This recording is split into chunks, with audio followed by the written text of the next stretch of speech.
कि वो चुपके से दो सिर वाली गाय के चेहरे में दवाई मिला देता है। वो गाय जैसे ही उस दवाई को खाती है तो काफी बेकार दूध देना शुरू करती है। माधव का राधा से दूध खरीदते थे तो उनका दूध जल्दी फट जाता था। ये कैसा दूध बेच रहे हो तुम दोनों? जैसे ही सुबह दूध लिया वैसे ही फौरन फट गया। अब से हम तुमसे दूध नहीं लेंगे, कल से हम भी दूध। माधव राधा से दूध लेने से मना कर देते हैं, जिसके चलते उन्हें नुकसान होने लगता है। ये सब देख सेठ मदारी मन में बहुत खुश होता है। सुनिए, 3 महीनों से बच्चों की स्कूल की फीस जमा नहीं की है। अगर 1 हफ्ते के अंदर फीस जमा नहीं की तो वो लोग बच्चों को स्कूल से निकाल देंगे। इतने दिनों से काम ढूंढ रहा हूँ लेकिन कहीं पर भी काम नहीं मिला। ऊपर से न जाने हमारी गाय को क्या हो गया है, कैसा दूध दे रही है, मुझे कुछ समझ में नहीं आ रहा क्या होगा।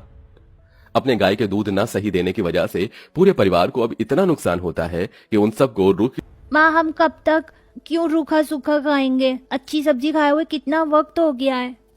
श्याम बेटा, जब भगवान ने ही हमारी किस्मत में रूखी सूखी लिखी हो तो भला हम क्या कर सकते। तुम खाना खाओ, मैं जब तक गाय को चारा खिलाकर आती हूँ।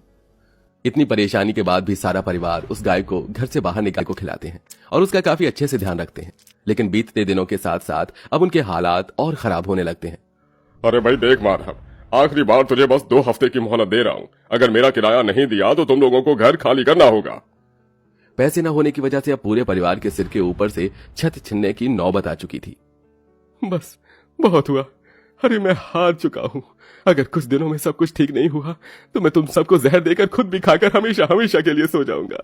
हे भगवान, ये आप कैसे अनाप शनाप बातें कर रहे हैं। हिम्मत रखिए, भगवान सब ठीक करेंगे। देता माधव को इतना परेशान होता देख और उसके परिवार की ऐसी हालत को देख उसकी 2 सिर वाली गाय सब कुछ देख रही होती है। सारा परिवार आज भी भूखे पेट सोया होता है लेकिन माधव को नींद नहीं आती। माधव बार बार करवट बदल रहा होता है कि तभी अचानक उसे अपने आंगन में कुछ गिरने की आवाज आती है। अरे ये आवाज कैसी, कोई चोर तो नहीं है? माधव जैसे ही लठ लेकर अपने आंगन में जाता है तो उसे अपनी आंखों पर विश्वास नहीं होता। उनकी 2 सिर वाली गाय अपने एक मुंह से सोने के सिक्के और एक मुंह से हीरे दे रही होती है। ये सब क्या है? कहीं मैं कोई सपना तो नहीं देख रहा? ये सपना ही है, हकीकत में थोड़ी ना ऐसा होता है। माधव को अपनी आंखों पर विश्वास नहीं होता, इसलिए वो साइड में रखे